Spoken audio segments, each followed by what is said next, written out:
Should be better now. There we go. There we go. Right. Sorry about that. So the recording's just not going to have me talk for 5 minutes.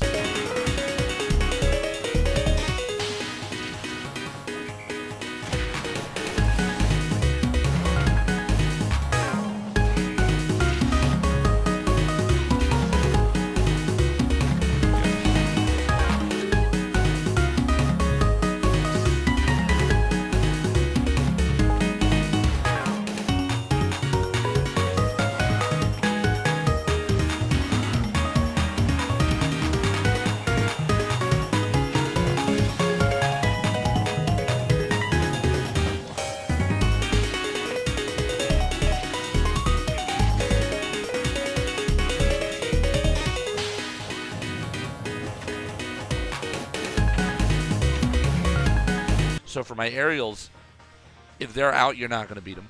You might be able to trade based on like range and stuff like that, but they're going to win most of the time. And then after their hitbox ends, as the animation finishes, or as the hitbox ends, when the animation finishes, their hitbox reactivates, so you could also kill it after the move, technically, the Pikmin.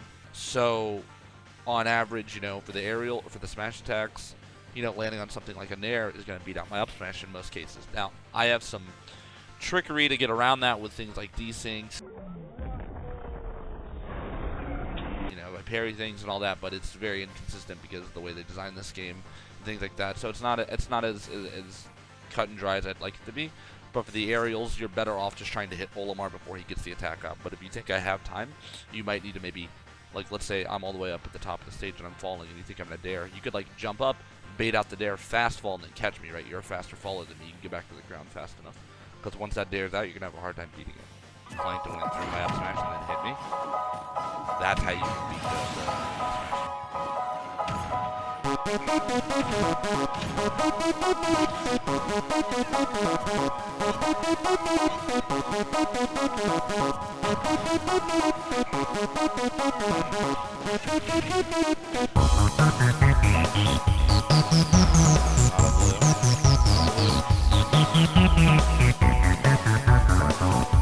You might be dead now, but I got it.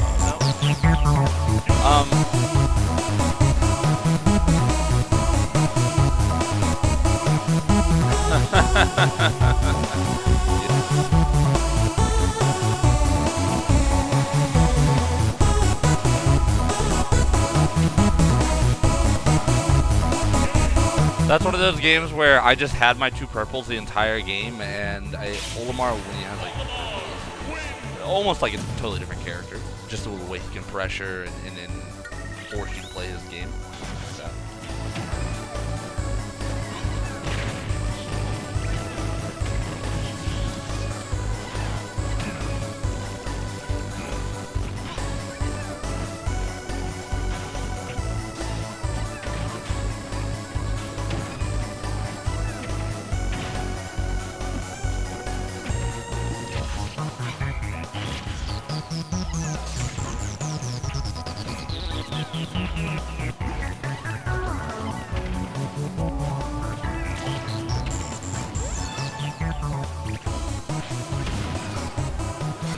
Downside of the board, would you rather explore what you think about it?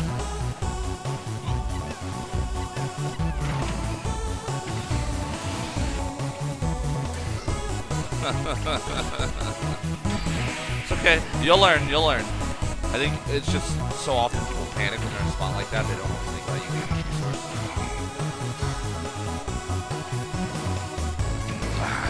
Yeah. Justin.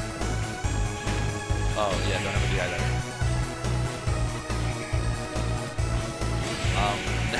Yeah, if Olimar down throws you, you always want to DI it out.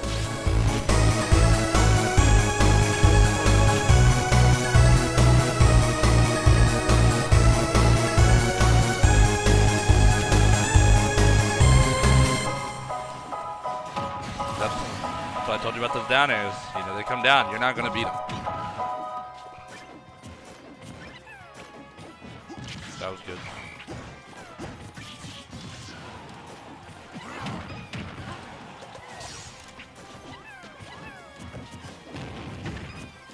Oh, that's getting farther than I wanted. But that was good though. I liked how you were kind of trying to play a little bit more with punishing and things like that, and just trying to dodge stuff. Because that made it a lot hard for me to punish you, and then you were able to, you were able to get some openings in there. I think you were still relying a little bit too much on stuff like up smash, like you're kind of hyper focusing on it, and there are other ways to kill. And realistically, I should have just held shield and been like, you're not going to kill me with the throw. I don't care if you up smash, right?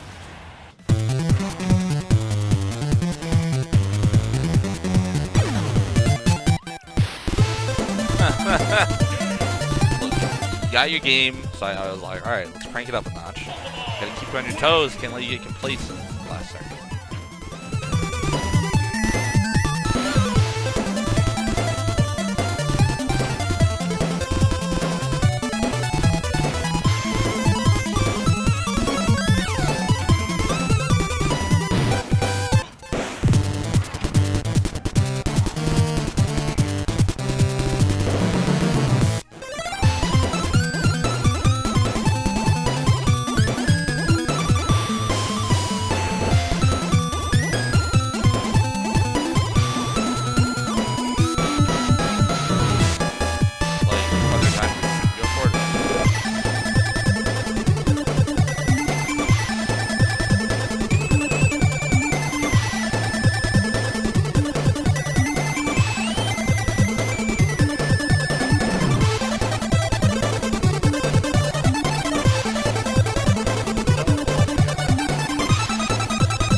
Time.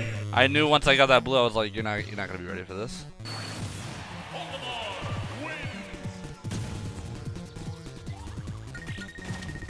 Yeah, overall though, pretty good. Just gotta control that urge to hyper focus on those few kill moves like the smash attack and things like that. One sec.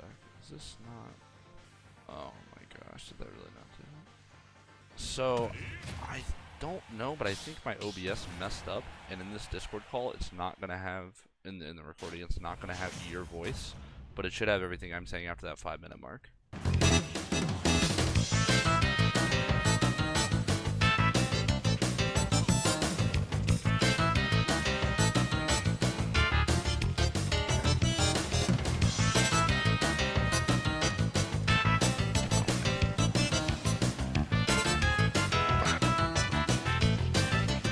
No.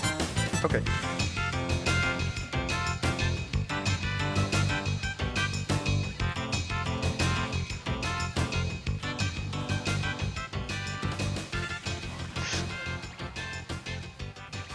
Let's go. I'll take the risk.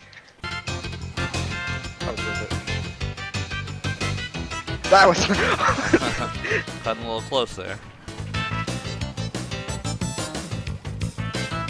No, I wanted to do down smash.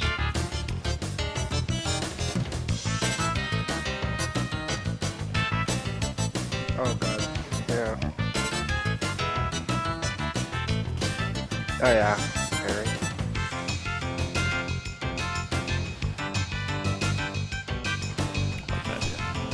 No. No. It's so hard to play around the blue when it's not even there. I think that's a good place to end it. Just, I guess, closing thoughts on my end. I want you to keep working on kind of like holding yourself accountable and keeping in mind how much you're doing something. If you're hyper-focusing on this one strategy, or if you're hyper-focusing on just lasering or just up smashing, you need to be able to pull yourself out of that, or you're gonna make yourself too obvious to your opponent, and they're just going to plan their strategy around it, right? Like, so you can play aggressive, you can play defensive, you can mix it up on however you feel comfortable. Right. But when you're committing to these options all the time, it's very difficult. Now, that's different than what I was saying, where if you can use your movement to like whiff punish and maneuver around, because that, while it can be quote-unquote predictable, it's just good. You're not committing to anything, right? You're waiting to commit. You're just using your movement to out like zone some of these slower characters. Against faster characters, you might need to play a bit differently, and that's all right. But on average, you're gonna want to just keep it as low commitment as safe as possible, because when you're committing, if it's not working, you're getting punished most of the time. you have a decent foundation with how to play Wolf, but you need to take it to the next level with things like your advantage state, whether it be your ledge trapping and kind of understanding why your opponents are picking certain options. How are you influencing them to pick an option, right? Maybe you run at them and they roll, so you know that. You take a note of these things so you can replicate it later on. You know, sometimes you can even go off stage, run off to a nair. You know, that nair kills really well off stage or something like that. And just work on pushing your advantage state a little bit better. Your disadvantage didn't seem terrible by any means, but I mean, there's something you can always improve on there. Just watching your recovery, depending on the character. You know, I caught you a couple times with those horizontal, like, ledge level F smashes because you weren't keeping that in mind. And I think your biggest thing is kind of just the more aware you are of the game and yourself, the better you're going to be able to call out your own bad habits and notice these little minute details that are present throughout the match that can get lost in when you're almost autopiloting. So, just some other general thoughts about your play while we're going through it. I think you're in a pretty decent spot. Your conversions are not bad. Like, I've seen you get some pretty solid, you know, up air, forward air combos and stuff like that.